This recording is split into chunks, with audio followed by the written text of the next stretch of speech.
to Yes Bank Maximum, the first of this contest. Oh, that is brilliant. It's a Hero Maximum. On the ground, down the ground, another Hero Maximum. Wow, what a World Cup this has become. Welcome back to the Maximum Cricket Podcast. My name is Munter, and we just have Jacko tonight as Lugsy is away for one of two reasons. He is either having a lovely dinner with his mother, or he's dirty. Jacko has gone back-to-back in Snack of the Week. I'll let the listener decide which one of those is true. We are, of course, powered by Piranha Grip Socks. Bring flair to your game. The non-slip grip technology designed to minimise slipping in your shoe and maximise output. Designed and tested right here in New Zealand by professional athletes. The choice of sock for Black Caps, Devon Conway, Finn Allen, Michael Bracewell, Ish Sodhi, Jimmy Neesham, and White Ferns, Mealy and Jess Kerr, and Molly Penfold, as well as the number one women's bowler in the world, Sophie Eccleston. Performance, quality and style. I tell you what has ticked a lot of those boxes, Jacko, is this T20 World Cup. There's been some incredible performances. The quality of cricket from all teams has been of the highest standard. And we've talked about in the past of the different styles of play at this World Cup, plus some of these kits have a bit of style and flair as well. Are we a bit biased in saying this might be the best ever? Yes and yes. So yes, we're biased, and yes, it's the best World Cup ever. I mean, this has just been. I don't think that there's ever been a closer World Cup. Like, probably everyone in the world was like, Saffers were through, Pakistan were done, and then now we're sitting here recording, and Bangladesh were looking like they were about to go through there for a bit. It's all go. You can't sort of write this stuff. So, yeah, probably the best World Cup we've had, and probably for me since the 2015 one, just in terms of the spectacle. That'll always have some nostalgia to it, obviously being a New Zealand World Cup. But no, I don't think there's ever been a closer one. And yeah, some of these minnow nations or these underdogs are bringing that flair to the game, and it's just great to watch. That's what the T20 World Cup does. It does. It's a bit of an equaliser, and it's like, really, as you said, it's an even World Cup. Like, we've got Zimbabwe, who they've beaten Pakistan, who might end up winning this whole thing, and they're going to finish last in their group. But somehow they might have beaten the team that wins the whole thing, which sort of tells you everything you need to know. Back to Piranha. So, like, for this T20 World Cup, get yourself a pair of Piranhas, the latest range, using the code TMC, which gets you 15% off. Help Piranha, help us. That's TMC 15. Okay, so let's do a Piranha play. So the group stage is pretty much over. Since our last recording, Pakistan showed what they could do against South Africa. Our Caps secured a semi against Ireland, and then they qualified for the semi-finals. Australia scraped through against the Afghans, which meant England only had to barely sort of scrape through Sri Lanka, which they did, courtesy of Ben Stokes. And today on Super Sunday, we've had all sorts. We've had the Netherlands shock the world and dump South Africa. And then it looks like Pakistan are pretty much over the line against Bangladesh, so we're going to go ahead and assume they win this. And look, we're going to assume that India are going to beat Zimbabwe, and if this changes, there will be a late doors emergency podcast by myself at 1 a.m. So, before I have some of my nominations, Jacko, have you got any up your sleeve that you want to sort of put to the table? I mean, that Josh Little's hat trick sort of stands out, doesn't it? I've got that one. Yeah, definitely. Yeah, hat tricks are always special. I mean, you sometimes blokes will have never been part of one or whatever, and yeah, the job to do it. And I mean, he bowled two pretty good seeds to get 2 and 3 as well. Like, it wasn't 3 whole outs. So, that was probably the main one that stood out to me. But yeah, I'll let you run through the rest of your nominations, because as soon as you put pen to paper on them. So starting from the start, I had like Shadab Khan's from his spectacular 50 off 20 odd balls. I mean, to hit 150k delivery for 6 is pretty impressive. But if it's a beamer, I mean, that's next level stuff. That was special. From that Caps Ireland game, obviously you touched on the hat trick. I did want to sort of, shout out to Kane Williamson. Probably that last 6, the one that went sort of 90 odd metres, 6 over count. It just felt like just saw the weight of the nation just sort of off his shoulders with that big hit. So always good to see when Kane sort of releases the shackles. From the Aussie-Afghanistan game, look, it was pretty average, let's be honest. There was, Kane Richardson bowled good death at least. yeah, tactics though, great, he's obviously, as they said, we'll touch on this later, of course, but he's obviously a superior, really good death bowler. Everyone knows that. He took a nice wee 1 for 48. But I've gone with Glenn Maxwell's direct run out from the boundary. They're always impressive. He's obviously had a great day, old Maxi. I couldn't think of anything from that England-Sri Lanka game, and I don't know why. It just felt like a bit of a non-event game. Felt like a couple of teams just scratching around. So, no flair, no piranha grip socks. Yeah, that's right. We're probably tough. their problem. Exactly. So from today, it starts from that Netherlands game. I'm going to go that Van der Merwe catch off David Miller. I mean, it's probably one of the most important catches in the history of a World Cup. Like, he's talking David Miller, probably the best batsman they had, South Africa had. He skied it and he's running backwards, which is always tough. And he's sort of not running at the right line. So at the last moment, he's had to like sort of sway to the left as well as run backwards. And he's caught it, honestly, like 30 centimetres from the ground. And that was pretty much the beginning of the end for South Africa. But I thought that was special. If I could think of one from this Pakistan-Bangladesh game, probably one of the balls from Shaheen Afridi, as he took a wee four for. He's back, ominous for New Zealand. He bowled this sort of, he went around the wicket, so obviously big angle. He's bowled a big slow ball cutter, and it's sort of like pitched on. It's like a Yorker, but it's pitched on off, and it's sort of clipped the off bail. Those are always special to see.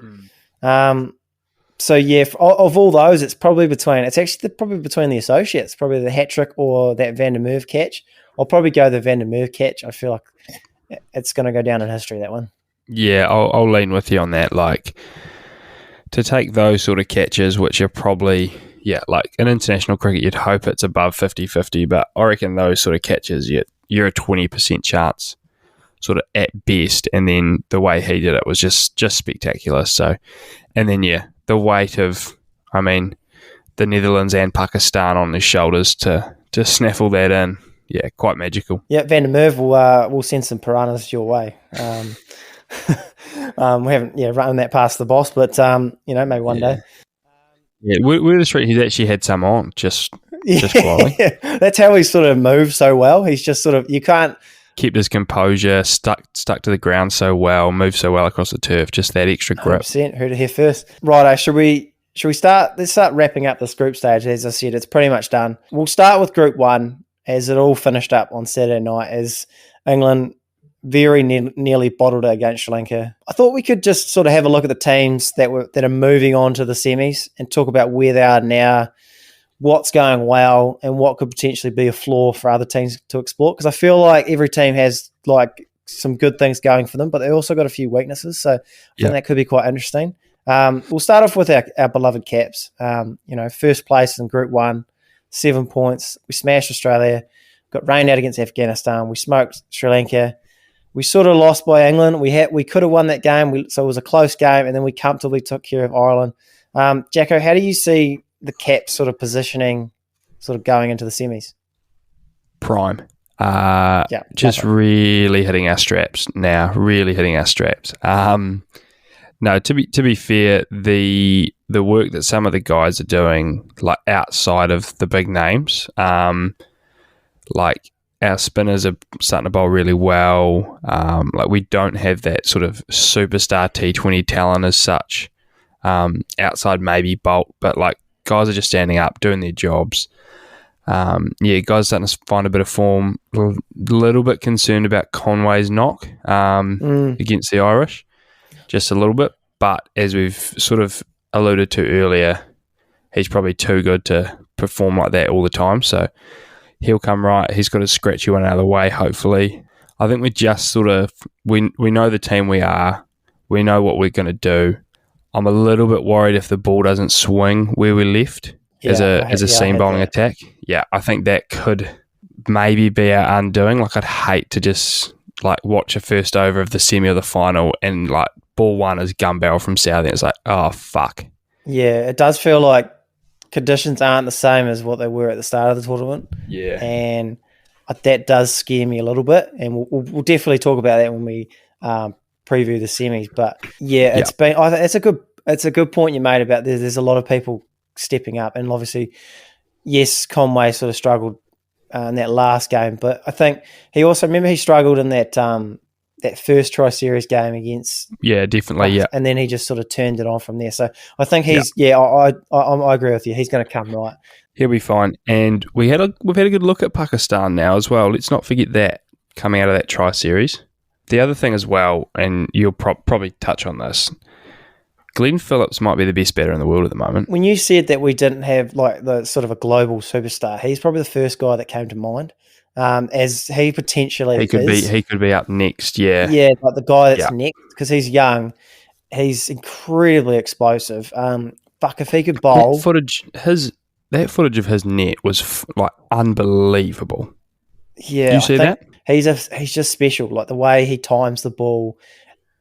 And he hits it in different areas with power. Yeah. And he's an entertainer as well. He's got that, like, in the field, he gets those catches and he works the crowd and... Yeah, like he could be that next sort of that global star. So, yeah, that's probably a big strength for us now is that power in the middle order. Yeah. If the ball swings, we're on. But that's how I see us. It's quite because obviously he is a bit sort of quirky, and he's probably not your run of the mill sort of Kiwi guy. But what that sort of tells me is he's not scared of the moment. Like he really sees himself as he might not be open about it, but you can tell by the way he carries himself, by the way he plays. He sees himself as one of the best players in the world, and I think sometimes you need that in these big moments. So I expect hopefully he's got one more good knock in him. Another guy who I expect to have one more big knock in, and Kane we trust. That's one of my points. You know, why do we keep doubting people? Why does the public just insist we need to drop players after they have a bad game? And world class players too. Like, let's not forget, like, we're not talking about like a guy that's like this is his first World Cup or whatever. Like, fuck, Kane is seriously good. Like, some of the criticism's fair. Like, it's not like he's definitely hasn't been batting like prime 2019 Kane, but it's just it just winds me out when people sort of suggest we need to drop him or he's not a T20 player. Yeah. He's not a big game player when it's been like less than a year since he played that unbelievable knock in the final last year. And then when people sort of suggest that like Guptill should play, he's more aggressive. Like they haven't watched Guptill play at all for the last 3 years where he can't hit it off the square anymore. He'll come right. Like Kohli sort of come right. Kohli's probably been one of the best players, and I think he's the leading run scorer. And he sort of had slow starts as well. And it was just awesome to see, Kane just be able to accelerate because that's what he hasn't been able to do. So yeah, that hopefully will sort of kick him into gear because we're going to need someone with that sort of pedigree in high pressure moments. For these people that are calling for it, like, that was with one game left in the World Cup. Like, we obviously didn't lose to Ireland, and I don't think we ever were going to. But like, if we had and we hadn't played Kane, it's like, what the fuck? Like, what were you thinking? And it's like, you've actually got to like, these, as we've said in the past, I think this is the team to win us the World Cup. So that's the team you've got to stick with. And just because a guy like has a couple of bad performances, there's no point going, oh no, we've got to sort of throw the baby out with the bathwater here. Like, Kane's going to figure it out. He is arguably our best batter we've ever produced. So, yeah, give him some slack. He has captained us through just an unbelievable period of success. So, yeah, I mean, you've got to trust him. If you don't trust him after the 19 World Cup, if you don't trust him after the World Test Championship, like, you aren't really like a proper Black Caps fan, surely. 100%. No, well said. So strength. If you look at like our strengths and weaknesses, I think you sort of touched on it there. Like the spin duo of Sodhi and Santner, incredibly underrated. I think they've been unbelievable. Another one that's on the chopping block all the time is Sodhi. Like I've had people say that he leaks runs when he's been going at less than 7 this tournament. Like I know he has bad games like everyone else, but like Sodhi and Santner as a pair have been unbelievable. Particularly Santner, the way he controls. Like it was a little bit of a scary moment in that Irish game when it didn't really swing. Sterling and Balbirnie got off to a semi-flyer. I think they tapped Santner and Sodhi for their first overs, and I was panicking. Really panicking. I was suggesting all sorts of changes, as you do. Yeah, Kane dropped. Neesham gone. Yeah, Neesham gone, Sodhi gone. To see them sort of come back, and I can't remember what Santa's figures were, but he brought it back real tight, and then we sort of squeezed the life out of them. So I think they're a real asset going forward. It's going to help us if these pitches are going to get slower and slower. Hopefully they don't, but and obviously the batting, we've got guys in form at the right time. It's not the best batting lineup in the world, but it seems like we've got guys firing at the right time. Potential weaknesses. Look, I think you touched on that as well. If that ball doesn't swing, that's a concern because I don't think Lockie yet has put himself in that upper echelon of guys bowling 150. No. So it's like there's guys bowling 150, and then there's he's sort of just that slightly tiered down. So it's like if it doesn't swing and we're relying on Southee and him, it's just it is a tiny bit of an issue for us if that ball doesn't swing. That's probably what would separate us from some of the other teams is our death bowling. I don't know if it... To be fair, we haven't really been put under that sort of pressure. But from what I've seen in the past, our death bowling isn't up to... it's not as good as Pakistan's. It's not as good as England's at the moment. So for us, we're going to need that ball to swing. We're going to need to make inroads early. Definitely. Lastly, I don't know if you had any more takes there, Jacko, but just sort of touching on Ireland. They're very They're sort of a very impressive tournament for them. They beat the West Indies. They beat England. They pushed us. They pushed Australia. This Josh Little, he looks like a serious talent. Left arm, 140 Ks, a little bit of reverse swing there, good slow ball. He's going to be playing a lot of franchise cricket. Yeah, definitely. And I think this franchise cricket paired with these T20 World Cups being that little more frequent, just to allow them that a little bit more constant exposure to big dogs. And it just sort of starts to familiarise playing with and against these sort of players.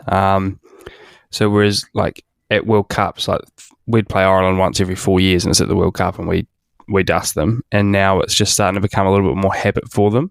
So the moment's not too big, and their players have rubbed shoulders with the greats of the game. So they're just ready to go. And I think normalising these sort of games for them is brings them up. So it's bringing the rest of them up, and as we're saying, these World Cups are getting closer and closer. And yeah, it's amazing for the game, and this year's been special. Definitely. And speaking of them beating England, we'll touch on them. Second place on net run rate, also on 7 points. They beat Afghanistan, obviously lost to Ireland, got rained out against Australia, comfortably beat New Zealand, and then I guess last night they scraped by, but also in a way comfortably beat Sri Lanka by 4 wickets. Jacko, how do you see England placed? Yeah, I think England came in as favourites for a reason. I think they go into this sort of Final Four probably still in that position. They've got just power and class in their batting lineup. And then their bowlers just seem to be doing the job. They've probably got a similar attack to us, but just slightly better. Just less reliant on swing up top. I've yeah, sort of definitely.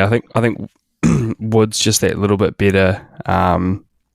Curran seems to be turning into one hell of a player. I think our spinners and their spinners are very similar. So yeah, I think bowling wise, they sort of line up very similar to how we see our bowling attack. But yeah, their batters, there's just a little bit more fear when we bowl to them, or if a team's bowling to them. We know what you get with Butler. Shit, he could get anything. Hales is starting to score some runs. I mean, Stokes, if he's there with a game on the line, you're probably 6 or 10 into England's favour. So yeah, I think they've got the guys that you want there at the end of a game to win a knockout game, and they've got class. So yeah, still a very good side. Yeah, Lugsy sort of mentioned, like, I chopped and changed a bit with England just from watching their game last night, and they are scary, like you said, their power. But in a way, I just feel like this World Cup isn't allowing the power game to flourish as much. I just, like, you do have to be able to bat properly. And I wonder if, because it's a couple of points here. It's like, looking at pure stats and on paper alone, Ben Stokes doesn't compare to like a Harry Brook or Liam Livingston in T20. You might think his average is way lower, his strike rate's lower, all this sort of stuff. But it's who do you trust when the game's on the line, when there's pressure, when it's a really pressure cooker environment. Yeah, what I watched last night is Stokes was the key wicket, and it didn't feel like Brooks and Livingston could be trusted, if that makes sense. So potentially, if you can bat first against them, put them under the pump in a pressure game, you could really squeeze them. Yeah. Yeah, and that's probably potentially their question mark is, outside of Stokes, what do they have to finish a game? I suppose they've got Mo and Ali, who's done it a little bit, and then, as you touched on, Livingston and Brooks, sort of fresh in terms of international cricket. I know Livingston's done a fair bit on the circuit, but he hasn't played in too many World Cup semis or finals. But Stokes has been there. Stokes has won them for England. There's guys that have done the job before and know how to get it done. So, yeah, they've got some key wickets, I think, as you said. And, there is a little bit of fragility there, I think, if they're chasing especially. But if they've got that freedom of setting, you never know. Their openers might just go bananas. But, yeah, it's a good point about some actual batsmanship getting you through the top 6 at the moment. So my other sort of point is just around their death bowling, and is it for real? Because when you see the stats and you see Sam Curran, I think he's going at less than 5 and over, which is incredibly wild. Like, it doesn't make any sense. And you watch it, and he's Yorker, and he's sort of slower bumpers. It doesn't make sense to me. Like, I look at him and I go, is he really the best death bowler in the world? What is he doing that's making it so much harder for batters to get away in that last sort of 5 overs? Well, I'll put this back to you, and I think it's big grounds. What is the 2 hardest deliveries to hit for 6? It's probably a Yorker. That's probably the hardest delivery to hit for 6 ever. So if you're nailing that, you're naturally going to be one of the best death bowlers in the world. And then on a big ground, a slow ball bouncer where the batsman has to generate all the hitting pace and all the hitting power to get it over the rope, that can become tough, especially when you're like set up to hit and you're set up to react, and you've sort of got to readjust and then create power, and you might get deceived a little bit. So I think that those are probably 2 of the harder balls with a big side, within a big ground, especially to hit for 6. So that's probably where that's sort of starting to come in, which is probably creeping that RPO down. So is he for real? He's probably just nailing the 2 hardest balls to hit for 6 the most often at this World Cup with big boundaries. So yeah, I suppose that makes him for real at the moment. But I mean, death bowling is such a... If you think batting's fragile, try bowling at the death. That is... You can bowl the perfect over and go for 20 plus. So yeah, it's a real deal. Yeah, it's the real deal for now, but shit, the wheels can fall off very quickly. We're playing England in the World Cup final, and we need 10 off the last. I wouldn't lock it in as he's going to defend that. Different sort of pressure, and that, can he sort of still nail it? But I think you nailed it there, Jacko. He's nailing his Yorkers, and he's sort of nailing his sort of slower bounces. He's incredibly accurate. I think that's probably what I've sort of taken away. and obviously that left, he uses his left arm angle incredibly well. Like he's with those bounces, just that ball going away from you. If you're a right hand batter, of course, it can be so much harder to sort of pull that over deep square if the ball is going across you. Sort of like similar reason as to why like Neil Wagner takes so many wickets in the Test game, because he's not quick either. But yeah, and with Curran, I noticed with his Yorkers, he's always going for the wide hole because everyone wants to hit him leg side for whatever reason. Because it's not like he's bowling like Harris Ralph slow balls where people are through the shot, and it's just they're just good enough. He's got a whippy action. He's just like you said, he's bowling to the ground. There's different dimensions. So no, I think it's for real. I wouldn't call him the best in the world yet, but I do think that gives them a dynamic that they haven't previously had before. So if we just sort of touch on Sri Lanka as they've sort of leaving the tournament, I felt like they performed probably to expectations. Like they beat some of the lesser teams. They sort of pushed some of the better teams, but they never really were any threat of going through to the next round. It was always going to be tough. Yeah, just chippy enough. They've got some good wee spinners. Like they really Hasaranga's obviously world class. Some good wee off spinners. They got that off spinner that swings it somehow. Blows my mind every time I watch it. It's crazy. I don't know what he's doing with it. So. That they're a young side. I think they lack a bit of power with their batting. Yeah, to go to that sort of next level. But that'll be interesting to sort of watch them sort of progress over the next few years. Yeah, and probably since Millinger's left, like they've lacked a genuine like game breaking seam bowler in T20s as well. So yeah, I think you described it well. Like they were chippy, they did their job, they were competitive, and I mean, they pushed the big teams. Beat the teams they should have easily. So, I mean, it's T20 cricket. They could have, two games could have gone their way and they could have been sneaking in. But, yeah, probably just where they thought they'd be. Another team that's missed out, obviously Australia, I guess wasn't picked by a lot of people, including us, going in. Like their campaign, they obviously got smoked by us in the opening game and just never recovered. They did win the rest of their games. They scraped past Sri Lanka. They scraped past Ireland, scraped past Afghanistan. They got rained out by England, obviously. It's a strange one because in a way, like they were tied for points with us and England. So the net run rate was sort of blown out in that first game. My point here is, why are they both unlucky to miss out, but also lucky to just be tied with us? Yeah, I mean, rain, basically. Yeah, they would have got smoked. They would have got smoked by England. I think they would have, and I think they sort of pulled their finger out their ass as the World Cup went on, and I think that England game would have been too much for them too soon after losing to us massively, and that would have been cut wheels off, carts off the road, like they would have been gone. I think rain helped them. I think we really ambushed them that first game. Yeah, you're just scrambling from then on in. And let's not forget, we got rained out against Afghanistan too, which we hopefully would have won. So that rain early condensed things, which seems like they should be unlucky not to have made it because maybe they would have beat England. But I think the rain also makes you feel like they weren't that unlucky because everyone sort of had that rain equaliser game, and based on how they were going, they probably wouldn't have beaten England at the time. So you feel like they can't be deemed unlucky because they lost a game to rain that they probably were going to lose, and we lost a game to rain we're probably going to win. There was something off about Australia the whole tournament.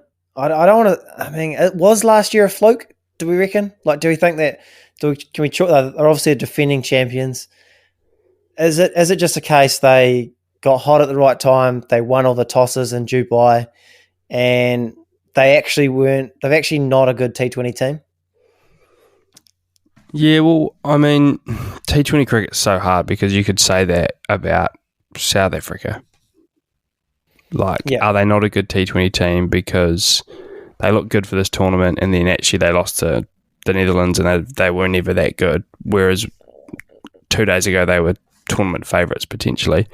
I think just T20 cricket's all about, you just need a couple of guys hot, you need some good skill sets, and yeah, outside of that, fuck, anything can happen with the amount of talent that's at a World Cup. So yeah, I think T20 World Cups are all about timing, and they obviously got it right last time, not right this time. Speaking of getting the timing right, I'd suggest the timing of dropping Mitchell Starc for Kane Richardson. We've never been a big Kane Richardson fan. Honestly, I just can't figure out how this guy plays international cricket all the time for Australia. They've got so many good bowlers, and how they decided to drop Mitchell Starc, who over Pat Cummins. Like, is it because he's the ODI captain? I don't understand. Like, Pat Cummins, his T20 record has been awful. He got dropped from his IPL team for Saudi. Kane Richardson, apparently one of the best death bowlers in the world, going for 48 off his 4. I never see him do well. I don't understand it. It's a weird sort of decision, because if it works and you get through, it's like a masterstroke. But now, there's no way that hasn't left a sour taste in Mitchell Starc's mouth. Oh yeah, it's like the Kane argument, isn't it? Like, it's the same thing. Like, Mitchell Starc is a great white ball bowler. Like, probably, he has been for there's years. There's an argument he's the best Australian white ball player ever. Oh, sorry, bowler ever. Yep. Don't hate it. Like, people could easily accept that, and it's like, actually, there's a time when you're playing finals footy and you want your big boys to stand up. Like, let's have a look at, like, if you look at Finchy, everyone was asking, including this pod, for him to get dropped. And fair fucks to him. He actually stood up at this World Cup, had some important knocks and won them some games. So it's like, it's the hill you want to die on. And they've obviously decided to die on Kane's, and Kane Richardson's that is, and fuck it, not a very big hill. Yeah, it's a tough pill to swallow, that one. So if Starc has won for 48 in that game, you sort of are like, fuck, he didn't quite get it right today, but because you've changed it, said it was tactics, and then it's the guy you've done it has gone shit, it's like, well, yeah, you've just got ego in your face a wee bit, don't you? 100%. It was Rashid Khan that absolutely smoked Kane Richardson for a bit. Just on sort of Afghanistan, I didn't really get a chance to watch a lot of their games just because they got rained out a few times. Probably unfortunate that for them, because it would have been, they're actually quite an exciting wee team. They've got some good. They actually got some decent quick bowlers. They've obviously got a really good sort of spin trio, and a couple of guys that can hit it out the park. I think if they can develop a few more batters, I think they'll definitely go a long way. And I think Afghanistan are gonna, these guys that have gained exposure are gonna like really benefit from the sort of Rashid Khan stereotype. Well, not stereotype, sorry, like the Rashid Khan model of, like, because Afghanistan don't play much international cricket, like, we don't know what their sort of home summer's like. Yeah, they can be fully available for all of these franchises. True. That's so there is that, like, point. Right, like, I mean, I think Ponting wants to get one of the Dutch guys in for the Big Bash just because he knows he'll play every game. So it's like, the guys are going to get what's happening, and they're going to start to get more experience and play more leagues and play with better players. So, yeah, another team that's just going to go on the up and, yeah, make these white ball tournaments just more and more competitive. So let's move on to Group 2. As I touched on earlier, India versus Zimbabwe is just about to kick off. So we're going to assume India are going to win for now. Look, let's start with the team that has shocked the world this morning, South Africa. Look, I had a list of strengths and weaknesses going into the semis because I didn't think they could possibly lose today. But you know what? Fuck that, Jacko. South Africa's beard could not have more shit in it right now. What the hell happened today? Yeah, that is shocking. That is, I think everyone sort of thought the group stage was concluded after after England beat Sri Lanka, I think everyone sort of thought, right, we've got the finals. We know who's playing. South Africa are dark horses now. Pakistan have fucked it. They were supposed to be the best Pakistani team ever. And now, South Africa on your bike. Tough flight home. Shit, that's going to be a tough flight back to Africa. Why the fuck? Why did they bowl first? Why didn't they just win? What every team's been batting first and squeezing the life.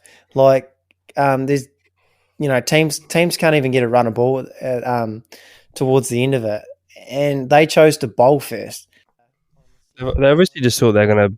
Yeah, they just thought they're going to blast them out. I couldn't believe it. Somehow, like Naughty Norcair's gone for 10 runs off his 4 overs, but then Rabada and Guinea's got absolutely pumped, 6 overs for 72 combined.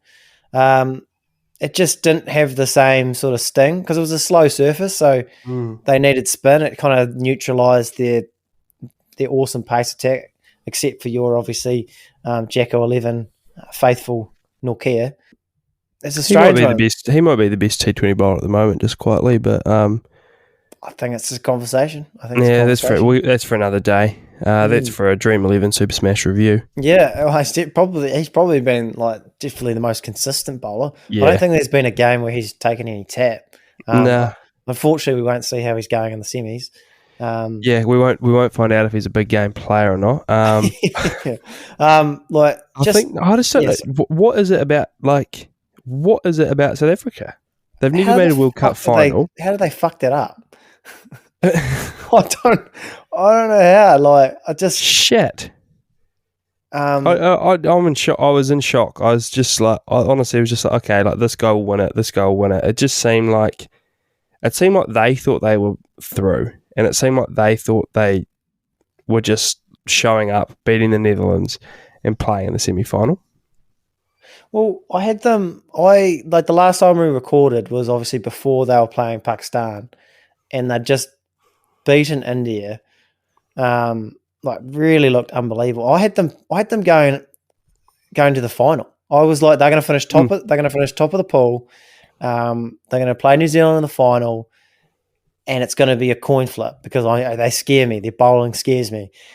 And since then, Pakistan sort of done them pretty easily in the end, and then they just absolutely bottled it. And I did always think they've got good batters, but they pick a weird sort of lineup where they pick 6 batsmen minus Bavuma, and then, so they basically pick 5 batsmen and their captain, and then after 6, it's the bowlers. So if you can get through, they just fall like a pack of cards. And Netherlands they've got a really good bowling attack, but their batting has probably been their letdown. There was that time they got 90 off 20 overs against Pakistan.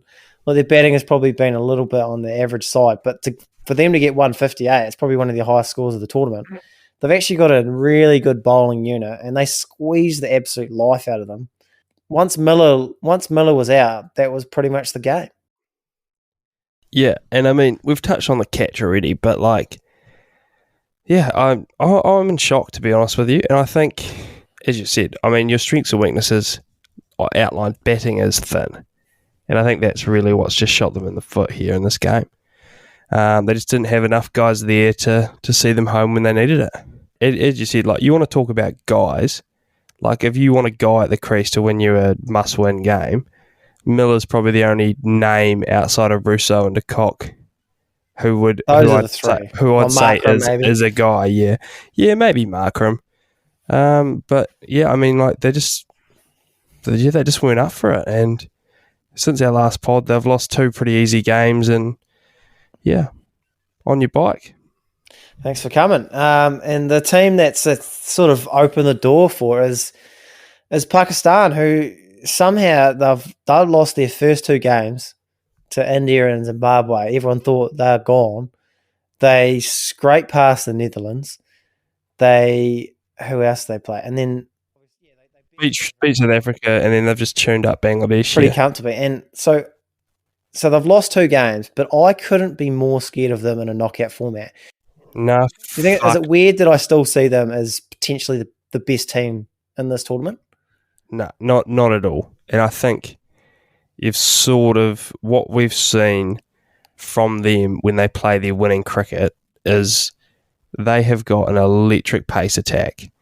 Their spinners are good. Khan might be, as you said, one of the most valuable T20 cricketers in the world at the moment. And he's only 24. I did not know that. Like, that's ridiculous. Is he 24? That's a conversation. That's conspiracy corner. Yeah. Oh, look at that. I'm 18. I'll be playing the 19 World Cup. No. But anyway, like they're just in that same boat of like they have got just guys and fuck, I do not want to see us facing Shaheen Afridi with the new ball fired up in a one-off game. Well, he's on fire now because he started slow because obviously he's coming back from that knee injury. But the last two games, he's taken about 7 wickets in those 2 games. He looks quick. He's swinging it. He's bowling death. He's bowling good slow balls. I mean, I'm scared. I'm scared, Jackson. I am. And like I said, shut up, Khan. One of the best. If you don't even talk about his batting, he's one of the best spinners in this comp. And then he can also just get 50 off 20. Like Bubba and Rizwan haven't done anything. They've done nothing. Like that was their. It was like they relied on them too much. They've done nothing. They're in the semis. Yeah, which scares me even further. Well, they're due. They've got to be due. Because, geez, they're due. So, and I tried to think of like what their weaknesses might be, and it was their middle order, but now their middle order scoring runs. They've got Shah Massoud's actually scoring runs. Like he's slow, but he's doing a job. Iftika's got 250s. You know, they've got obviously Nawaz and Khan, and they've got that new young guy that Harris, that 21-year-old that fucking smokes it. He got 30 off 18 today. Not bad. Far out. Jesus Christ. I'm shitting myself here. I've got anything else you want to touch on Pakistan? No, I think like we can probably just delete last week's pod in terms of our takes. And then if everyone just ignores that, re-listens to our preview of the World Cup and just applies that further, we'll be fine because, we picked Pakistan to win it and fuck, they just might. So, I'm very, very scared about playing this team in a semi-final. And another team that normally gets quite scared in the semis is India. The team that never plays an away game because they've got fans everywhere. It's actually crazy that they've turned this World Cup into an Indian home World Cup because they've got at the moment I'm looking at a full house in the MCG in a game against Zimbabwe. It's like Australia couldn't fill this unless they were in the final. Yeah, and it's at home. It makes no sense. Which could be. I'll touch on this in the weakness, but it could be a weakness potentially down the road in a pressure environment. But they've been probably the most consistent team. They've beaten everyone except for a rampant South Africa on that night in Perth. Strengths so far. Look, they've got Kohli and Sky are 2 of the form players in the world in that middle order. Kohli he's been what we want Kane Williamson to be at the moment. He's starting slow and then he's accelerating. And then Sky is like Glenn Phillips. He's just electric. He hits it everywhere. He always scores quickly. Even in that game against South Africa where everyone's getting pumped, what did he end up, 60 off about 30 or 40 or whatever it was? Yeah. And I think as well, like, if we actually look at the Perth game in a vacuum, that probably couldn't have played any more into South Africa's strengths. No, that's right. And taken away from played into India's weakness, which is probably facing genuine quick bowling on a hard, fast one in Perth. India, they're giants of world cricket, aren't they? And they are for a reason. And we've sort of had the guy chat throughout tonight. And if there's anyone that's a guy, it's Virat Kohli in the second innings of a white ball game. Like him chasing white ball cricket is just like I don't know what's too big in a final. If he's in form, which he is at the moment, he could chase anything. So yeah, that's definitely their strengths. Yeah. Another strength I've got, which potentially I didn't probably see coming into this World Cup, but their new ball bowling, because they're getting it to swing. They've got Kumar and Singh, they both swing it both ways, and they're doing really well in the power play. They're always taking a couple of wickets early. It's something that, because they were missing Bumrah, and we sort of said their bowling attack's going to be quite limited, and potentially their death bowling still isn't up to scratch without Bumrah. But yeah, and as this World Cup has been that sort of renaissance of the fast bowler. We've really seen the fast bowlers come back, which has just been lovely to see. And I think I have talked about it as what sort of made this World Cup so entertaining is because there's a genuine contest in the power play between bat and ball. And yeah, if you've got two blokes swinging it both ways, if you don't know where it's going to swing, there's no way you know where you're going to hit the ball. So, just like an execution of skill standpoint, like they've been phenomenal. So, huge from them. If it swings in the knockout games, they'll be a very, very dangerous side. And I've got this other. I get it could be a weakness, but it could be a strength in these low-scoring games. But I sort of got down here, like, is there like top three a little old school in a way of like you've got essentially three batters that all seem to be scoring quite slowly, and obviously Kohli's been getting on with it.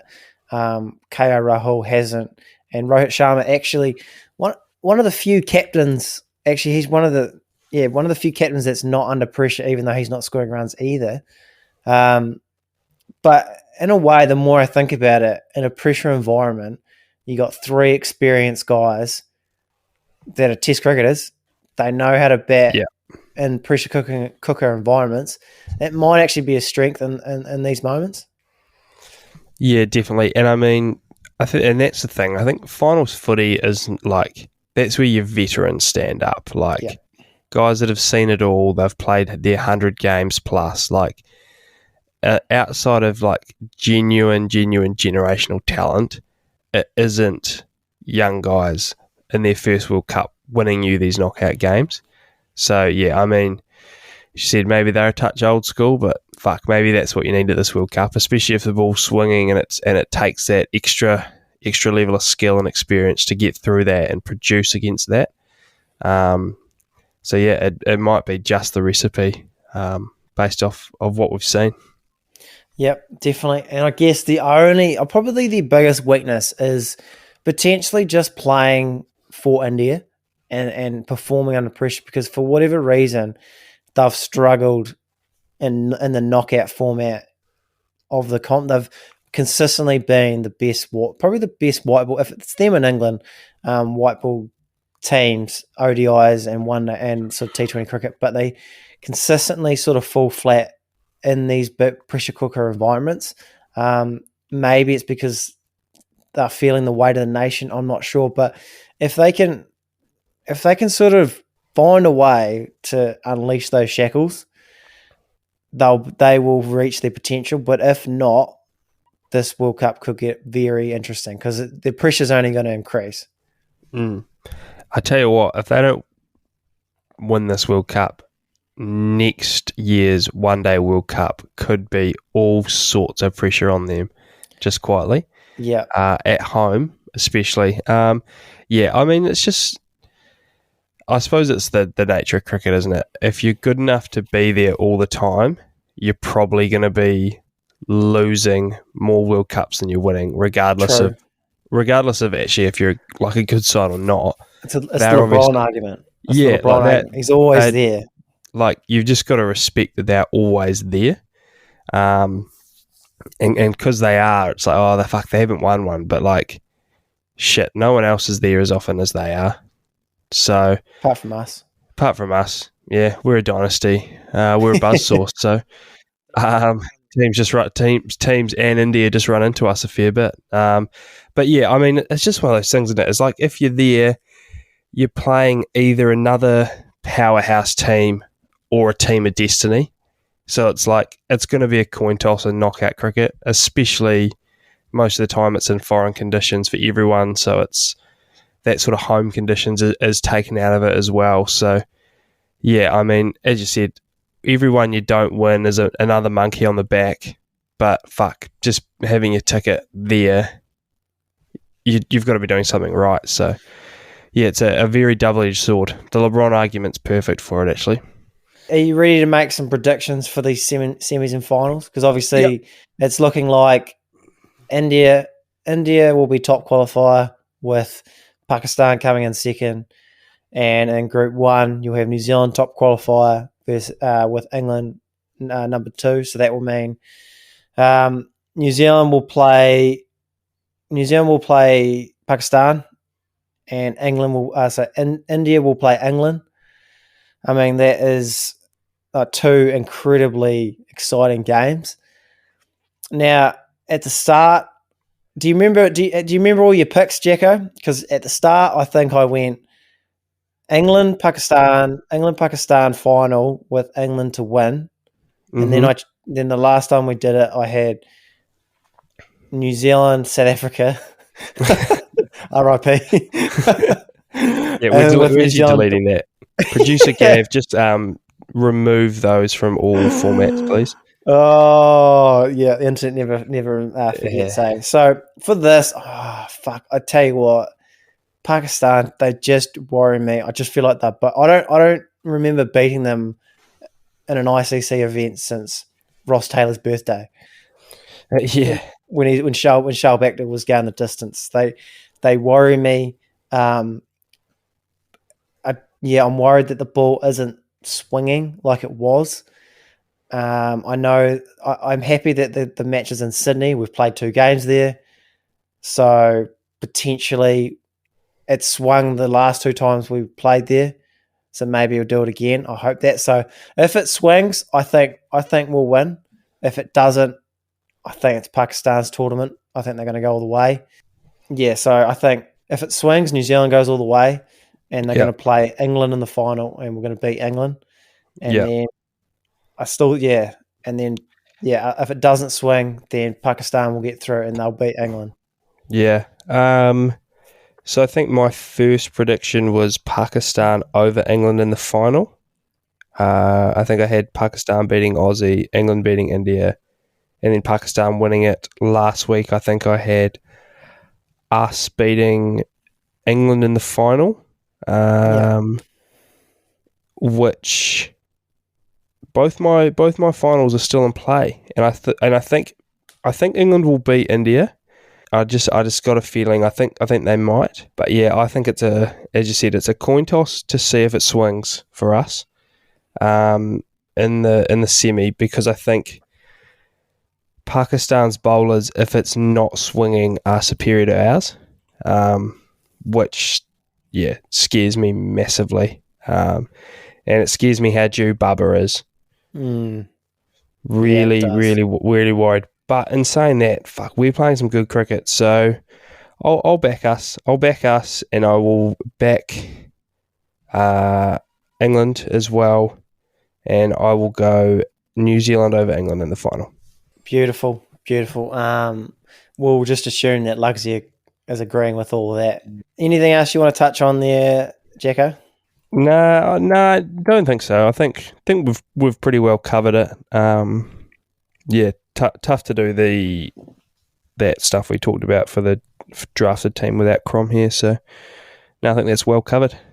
No, beautiful. Okay, so obviously, that's us for another week, team. Moving forward, we've got 2 big semis coming up, and then we've got some semi-finals as well. Sorry, I couldn't help myself. I was actually going to say that if you didn't. So, well played. Yeah. So we've obviously got England and India and New Zealand, Pakistan. Look, we're going to do hopefully a couple of reactions after those games. So keep an eye out for those on your feed, on your podcast feeds, etc. And if you're enjoying what we're doing, give us a rate and review. Have a look at Patreon. Get a wee early access. Thank you to Piranha. Thank you to the listeners, and thank you to just Jacko today. Yeah, bloody good. Go the Caps.